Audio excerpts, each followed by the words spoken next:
అది 2 edited calls అండి, 2 originals కూడా నా దగ్గర ఉన్నాయి. శేఖర్ భాష గురించి ఏం చెప్తారు? శేఖర్ భాష పేడ్ ఆర్టిస్ట్ అని అందరికీ మీకు అర్థమై ఉండాలి. స్వచ్ఛందంగా వచ్చాను నేను, నాకు రాష్ట్రం పిలవలేదు, స్వచ్ఛందంగా వచ్చాను అని చెప్పంటున్నారు.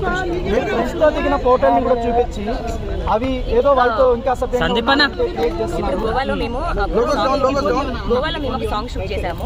అది ఎలా మ్యాచ్ అవుతుంది అంటే వేసుకున్న డ్రెస్ కూడా మ్యాచ్ అవుతుంది, మీరు చూడండి. దానికి మేము ఇప్పుడు ఈ రోజు కోసం అని నేను వెళ్ళి ఇప్పుడు గోవాకి వెళ్ళి షూట్ చేయను కదా, మేము 7 minutes సాంగ్ అన్నది షూట్ చేసాము. అది రికార్డ్ కూడా మేము ఎడిట్ కూడా అయింది, బట్ మేము అప్లోడ్ చేయలేదు. నాకు కూడా ఒక 9 Productions ఛానల్ అని ఉంది, నేను షార్ట్ ఫిల్మ్స్ చేశాను.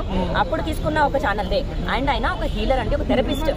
ఓకే, ఒక థెరపిస్ట్ ని పట్టుకొని ఫారినర్ కదా పెడ్లర్ డ్రగ్ అని మాట్లాడేస్తే తప్పు. అది ఎవరికి ఉండాల్సిన ప్రొఫెషన్ వాళ్ళకు ఉంది. అంటే శేఖర్ భాష మాత్రమే కదా ఇక్కడ మగజాతి ఆనిముత్యము, మగవాళ్ళకి అన్యాయం జరిగిందని వచ్చాడు కాబట్టి అతనికి అతని ప్రొఫెషన్ లో అతను మిగతా వాళ్ళందరినీ అలాగే ఇస్తున్నాడు. కూడా నాకు కావాలండి, నేను అతన్ని నమ్ముకొని 10 సంవత్సరాలు ఉన్నాను, నా కెరియర్ వదిలేసుకున్నాను, అన్ని వదిలేసుకున్నాను, ఏమీ లేకుండా నేను ఉన్న ఒక మనిషిని. నాకు రాస్తారు కావాలి. ఈ రోజు అతను వదిలేస్తాడు, సమాధానం చెప్పకుండా వదిలేస్తాడు. పెళ్లి కాకుండా మొగుడు ఎలా అంటారు అంటే బహిరంగంగా మీరు పెళ్లి చేసుకోలేదు కదా? అవునండి, పెళ్లి అన్న కాన్సెప్ట్